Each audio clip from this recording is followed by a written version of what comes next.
Right, this is the fourth video for chapter 23. It's covering pages 448 to 451. We're going to finish up our electrical currents today and finish up chapter 23. All right, we've talked about currents so far, where flow of charge is flowing through a circuit. So there are two different types of currents, which are AC currents and DC currents. Today we're going to talk about the two types of circuits. So a circuit is any path that electrons can flow along. Kind of think of them as like if you go to a water park and you're inner tubing, your circuit is the path that the water flows on that you float on down the ride. Okay, so circuit is going to be the path that the electrons flow on along the ride. So anytime there's a gap, you're going to stop the flow of circuit. You prevent the flow of charge and it stops the circuit if you have a gap. So a switch is one way that you can make a gap. So with the light switches, if you don't have the light switch to turn your lights on and off, they would constantly be on. So a switch, what it does is it opens up a gap and it breaks the circuit in order for the lights to turn off. If you just have a break in it, so if your lights aren't working, then that means, and the light switch is on, that means there's another break within the circuit that's preventing the charge from getting to your resistor, which is your light bulb. So like I said, there are two types of circuits. We've got series circuits and we have parallel circuits. Now, anytime you have a circuit, you're going to have a fuse to prevent overloading. So what happens with the fuse is it only allows a certain amount of current to pass through, and if too much passes through, it will burn the fuse and break the circuit in order to not break your device that is being plugged in. So that's what a fuse does, is it's just protection. So if you watch the National Lampoon's Christmas Vacation, where he's got a bazillion light things plugged into his wall, a fuse right there would break it. So it's what your circuit breaker is in your house or in your building. If it is overloaded and you have too much going through, rather than burning up all of the devices that are plugged in, if you break the fuse or break the circuit, it's a much easier fix than replacing everything. So a series circuit, the current only has a single pathway to go through. So if you have three light bulbs attached to each other in series, the only way that this circuit can flow is from this negative around. It has to go through this light bulb and then through that light bulb and then through that light bulb in order to get back to the battery. So there's one path. The way you would draw this, rather than drawing it with your light bulbs and your batteries, is this is your battery here. The short end is your negative and the long end is your positive. And then anytime you have a resistor, like a light bulb is a type of resistor, you do the little wiggly line thing like that. So that would be a way of drawing your series circuit. Now if we had, say, a horn or a musical device in here instead of a light bulb, we would still draw the resistance with the squiggly line. Now, when you have a series circuit, your total resistance, which is going to be like all three lamps, is the sum of the individual resistances. So if this was 2 ohms, and this was 2 ohms, and this was 2 ohms, then our total resistance would be 6 ohms because we have 3 2-ohm devices. Right, so here's our circuit again. Our current is going to be our total voltage divided by our total resistance. All right, so if this is, let's say it's a 9-volt battery. That's not a 9-volt battery, but if we had a total resistance of 6 ohms and we had a 9-volt battery, our current would be 9 divided by 6. All right, that would give us our current.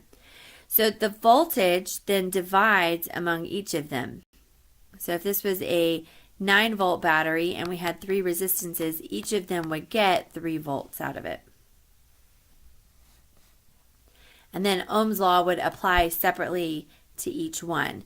So if this has 2 ohms of resistance, I'm not very good at drawing the little ohm thing, and it gets 3 volts, then we would apply that separately to here and to here and to here.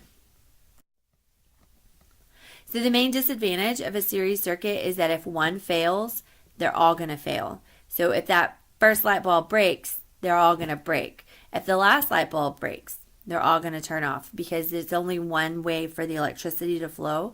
And so if any break anywhere in the link knocks out all of the devices.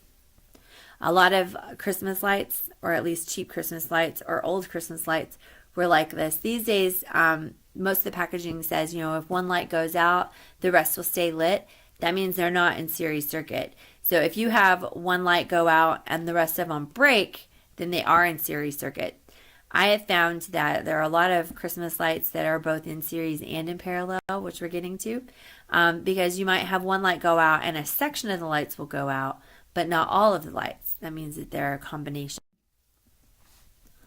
All right, so just to break this up, so let's say we had resistor 1 has 3 ohms. This one, let's say, is 3 ohms. Let's say this one is 2 ohms, and this one is 1 ohm. All together, and our voltage is 6. Let's say this is 6 volts. So what is the total resistance? Remember, our total resistance is all of them added up, so that would be 6 ohms. What is the current through the circuit? The current through the circuit is going to be our voltage divided by our total resistance, which is 6, so we would say it's 1 amp. How much voltage is dropped across each resistor? Remember, the voltage splits, so each resistor is going to get 2 volts. The other type of circuit is called a parallel circuit. My picture didn't come out all the way, so there's a light bulb. In a parallel circuit, you can see how this is different, is that each of these light bulbs is attached to the battery on its own. So the way you would draw this is here we have our positive side and our negative side, and then each of them are attached on their own. Each device operates independently of another. So if this light bulb breaks, the other two will stay on. Now the voltage is going to be the same across. So if this were a 6-volt battery, like we were just saying on the other one, each light bulb is getting 6 volts. It doesn't divide, they each get their own. And the total current divides among the branches. So Ohm's law applies separately to each one, but the voltage is the same for all of them. The current divides, rather than the current being the same and the voltage dividing. So that if you were to have your current, adding up the current for each one of these, you're going to get your total current for the whole circuit. So as the number of branches increases, the overall resistance decreases, which is interesting. So the overall resistance of the current is less than any resistance of any one of the branches. So the overall resistance decreases as you increase number of branches. So the more you have, the less resistance there is in the circuit. All right, so let's look at our example with numbers. So here we have 3 resistors that are all 2 ohms each, and our battery has a voltage of 6. So what is the voltage across each resistor? Well, remember, in a parallel circuit, your voltage isn't divided. It is applied to each one of them, so they're each getting 6 volts. What's the current in each branch? Well, Ohm's law applies separately to each branch, so we would just take our I equals V over R. Our V is 6, they each get 6, and each of them have an ohm of 2, so the current in each branch is going to be 3 amps. So the current throughout the battery, remember, is all 3 branches added up together, which is 3 plus 3 plus 3, which is 9 amps. So what is the equivalent resistance? So altogether, what is the resistance in the whole circuit? So to do that, you're going to take a pair of resistors, like these two. You take their product, so 2 times 2 is 4, divided by their sum, which is 4, so their resistance is 1 ohm together. Together is 1 ohm. So then we would take that and compare it with this one. So their product, which is 2 times 1, which is 2, divided by their sum, which is 3. I don't know why I put that ohms there. So all together, then the three of them together, rather than being 1 ohm, they're 2/3 of an ohm. So the overall resistance is 2/3 of an ohm, 2/3 ohm, which is pretty small. I mean, it's smaller than the individual ones. Each of them are 2, but overall the whole resistance of the whole circuit is 2/3 ohms. Click on the link and complete the homework. I'll see you in class.